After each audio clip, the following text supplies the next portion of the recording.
अस्सलामु अलैकुम वरहमतुल्लाहि वबरकातुह। एक नए सबक के साथ आप खिदमत में हाजिर हैं।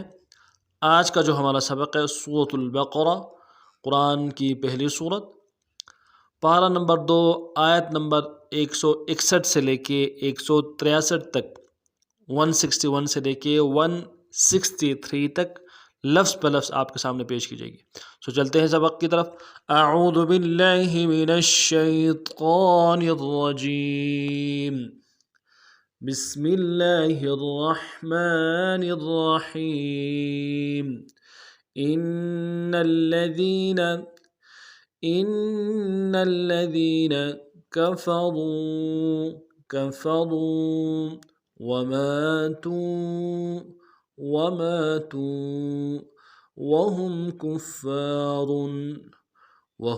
कुफ़्फ़ारुन। इन्नल्लज़ीना कफ़रू वमातू वहुम कुफ़्फ़ारुन उलाइका अलैहिम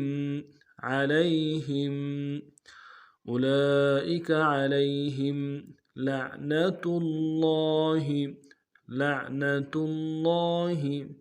वल्मलाइकति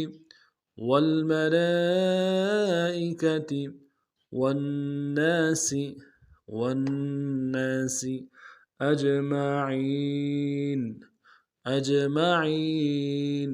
उलाइका अलैहिम लअनतुल्लाहि वल्मलाइकति वन्नासि अजमाइन खालिदीन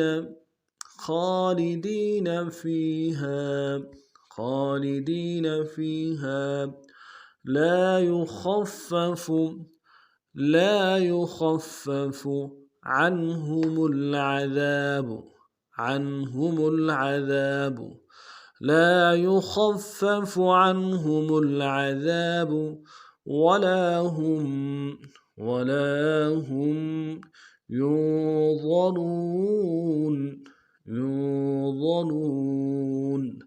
ولا هم ينظرون خالدين فيها لا يخفف عنهم العذاب ولا هم ينظرون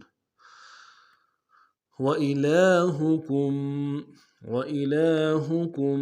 إله واحد وإلهكم إله واحد لا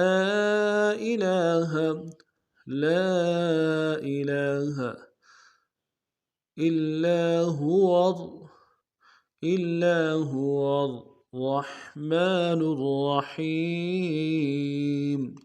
الرحمن الرحيم وإلهكم إله واحد لا إله إلا هو الرحمن الرحيم। अब पूरे सबक को पढ़ते हैं। इन्नल्लज़ीना कफ़रू वमातू वहुम कुफ़्फ़ार उलाइका अलैहिम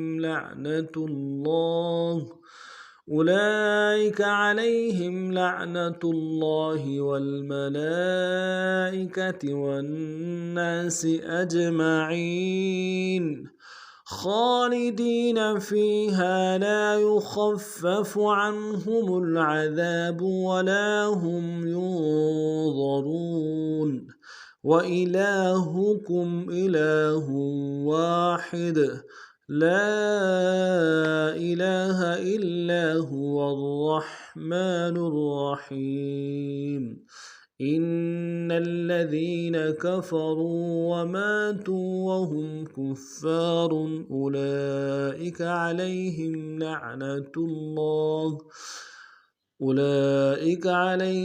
لعنة الله والملائكة والناس أجمعين خالدين فيها لا يخفف عنهم العذاب ولا هم ينظرون व इलाहुकुम इलाहु वाहिद ला इलाहा इल्ला हुवर रहमानुर रहीम। यहाँ तक हमारा सबक था आज का। नए सबक में फिर मिलते हैं, तब तक के लिए अस्सलामु अलैकुम व रहमतुल्लाहि व बरकातुहू।